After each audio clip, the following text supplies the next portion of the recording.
कारण पर रोका, क्या कारण था, क्यों रोका इनको, क्यों इन पर बैन लगाया?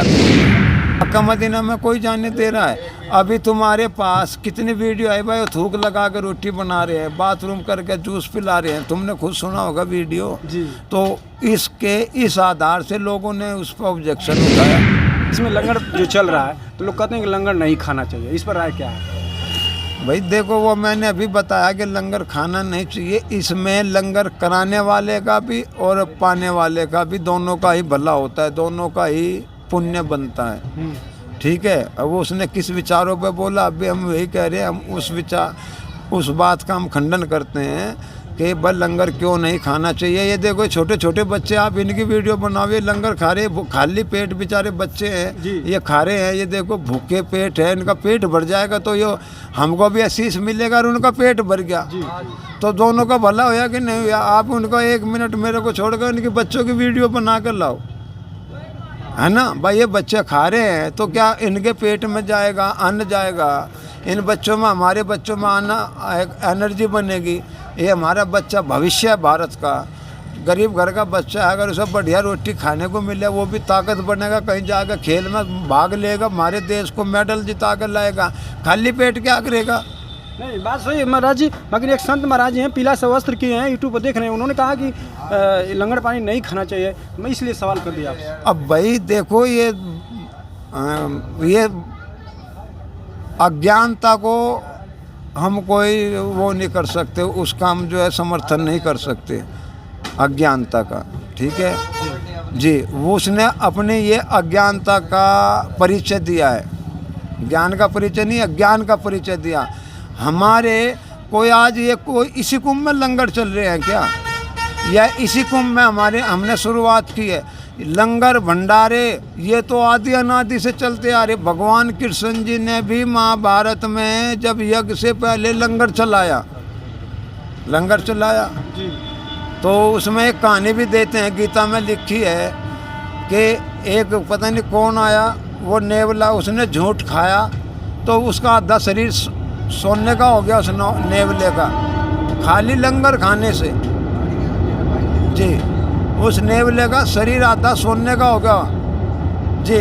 तो कोई अगर धर्म का थोड़ा सा उसका पाप था, धर्म का कोई, वो एक बार झूठ बोला, अगर धर्मराज झूठ नहीं बोलता तो वो सोने का सारा नेवला सोने का हो जाता है। तो महाभारत से लेकर आज तक लंगर चल रहे हैं जी।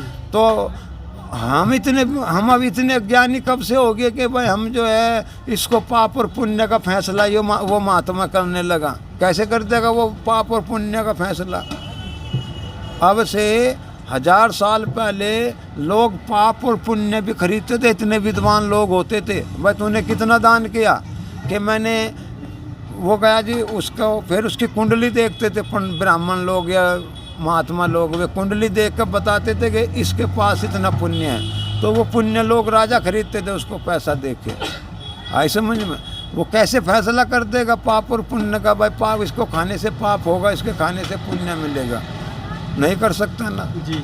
और हमारे को सनातन धर्म में ये भी बोला गया है कि अगर भूखे को अन्न खिला दे तो वो भी जो है बहुत बड़ा पुण्य है। ठीक, आत्मा का आशीर्वाद मिलता है। अगर भूखे को हमने भोजन और पानी दे दिया, वो बोलेगा भाई तू सदा खुश रहो, उसने हमें आशीर्वाद दे दिया, तो उसकी आत्मा में हमको भी आशीष मिला और उसको भी आशीष मिला, दोनों को आशीष मिला। ये तो आप ही देख सकते हो एक छोटी सी सोच से। तो हम उस चीज़ से दूर है, हम इस चीज़ को नहीं मानते भाई इसने वो पाप कैसे लगा, पुण्य कैसे लगा। बाकी भूखे को रोटी देने से, उसकी किसी को भोजन खिलाने से उसको पुण्य की प्राप्ति होती है, दोनों को जी। हाँ बस। हर हर बाबा जी, एक प्रश्न और लास्ट में चलते चलते, जो लोग कह रहे हैं कि यहाँ महाकुंभ में मुस्लिमों के लिए बैन है, ऐसा क्यों?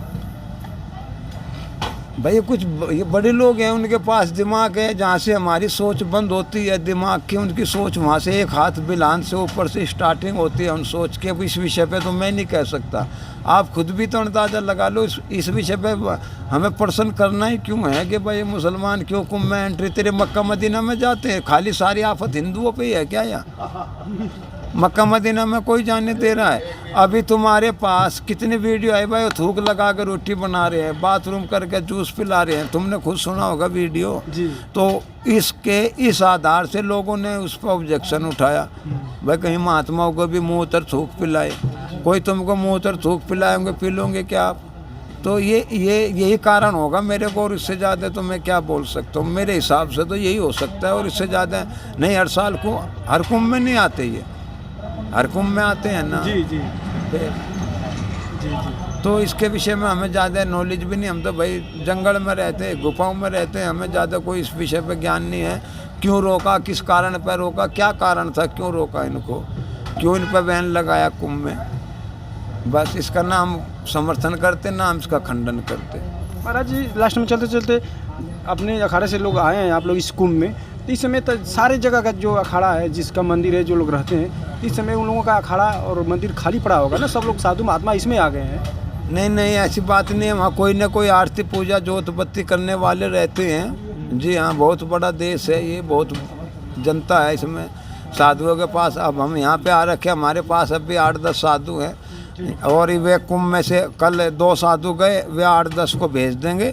अब वे वहाँ पे रहेंगे, और जो वे गुफा में है 7-8 लोग, वे गुफा में से यहाँ कुंभ में आ जाएंगे। जो पहले आधा कुंभ वे करके आधा कुंभ वे कर जाएंगे।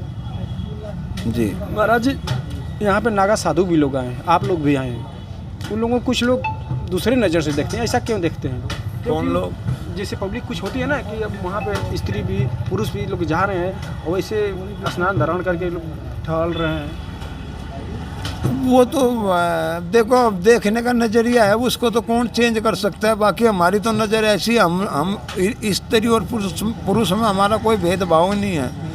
हमारा ये जो शरीर है, आधा शरीर औरत का है, आधा शरीर पुरुष का है, और पुरुष का भी आधा शरीर औरत का है, आधा पुरुष का है, औरत का भी आधा शरीर पुरुष का है, आधा शरीर उसका है।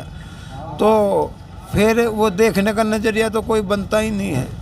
ठीक, तो हमारा तो सिर्फ एक ही नज़रिया है, सबको अपने माँ के रूप में देखना बस। और जो भगत है, भक्तों को भगत देखते हैं भगवान के रूप में, और हम भगत को देखते हैं भगत के रूप में। हमारा तो ये नज़रिया है। अब वो दूसरा क्या देख रहा है, वो तो वो जाने। बाबा लोग आप लोग कह रहे थे कि साइंस को हम लोग नहीं मानते, ऐसा क्यों नहीं मानते आप लोग? नहीं, साइंस को हमने ये नहीं बोला, हम साइंस को नकार नहीं रहे। हमने तो सिर्फ एक साइंस पर उदाहरण दिया। हमने साइंस पे एक ये उदाहरण दिया है कि भाई जैसे नासा में है या अमेरिका में है, आज कोई भी बात हो जाओ, भाई अमेरिका ने ऐसे बोला, नासा ने ऐसे किया। अरे जो अमेरिका और नासा ये कर रहे हैं, वो तो हमारे लोग जो है 50 रुपए के पत्रे में सारा लिखा है। मैंने ये बोला, मैंने साइंस का खंडन नहीं किया, और ये बोला कि भाई अमेरिका आ गए, फलाना आ गए, ढिकड़ा आ गए। जिस समय हमारा देश आज़ाद हुआ, चांदी के सिक्के चलते थे यहाँ। अगर हम अपने उस समय की इनको करेंसी को देखें तो हमारे को आज सारे देश से हम 800,000 रुपये लेते, चांदी के सिक्के चलते थे ना जी। फिर तो हमने अपने रुपये को जानबूझ के डाउन कराया। हमें क्या, आज लोग तो हम लोगों को सपेलों का ही देश बताते थे। ठीक, ये तो मोदी के आने से तरक्की की। तो आज भी हम यही कह रहे हैं, हम विदेशों से नहीं हैं, विदेशी हमसे हैं। अगर हम दिन नहीं बनाते तो वे दिन भी नहीं बना सकते थे। उनमें इतनी बुद्धि कहाँ है? भारत जितना विद्वान तो कहीं हुआ ही नहीं धरती पे। आज शुक्रवार है, वहाँ बुधवार है, हमारा दिन ख़त्म होएगा, उनका निकलेगा। तो आगे कौन हुआ? हम हुए कि वे हुए? हम आगे हैं ना। फिर वो आंखों देखी आंखों देखी है ये भाई। विदेश में बुध की रात जाने लग रही है, ठीक है, हमारा दिन ख़त्म हो गया, बृहस्पति, वहाँ बृहस्पति निकलना स्टार्ट हुआ है। तो आगे कौन है? भारत है ना, आगे हिंदुस्तान ही है ना। तो जो आगे था, है और रहेगा। देखिए दोस्तों, मैं मिलता हूँ अगले नेक्स्ट वीडियो में। महंत गुरु मुकेश गिरी जी महाराज जी हैं, और बताएं सब बात, और इनका सुझाव कैसा लगा महाराज जी का कमेंट में ज़रूर बताइए, और साथ साथ हमारे चैनल को लाइक कीजिए, सब्सक्राइब कीजिए। तब तक के मिलते हैं अगले नेक्स्ट वीडियो में।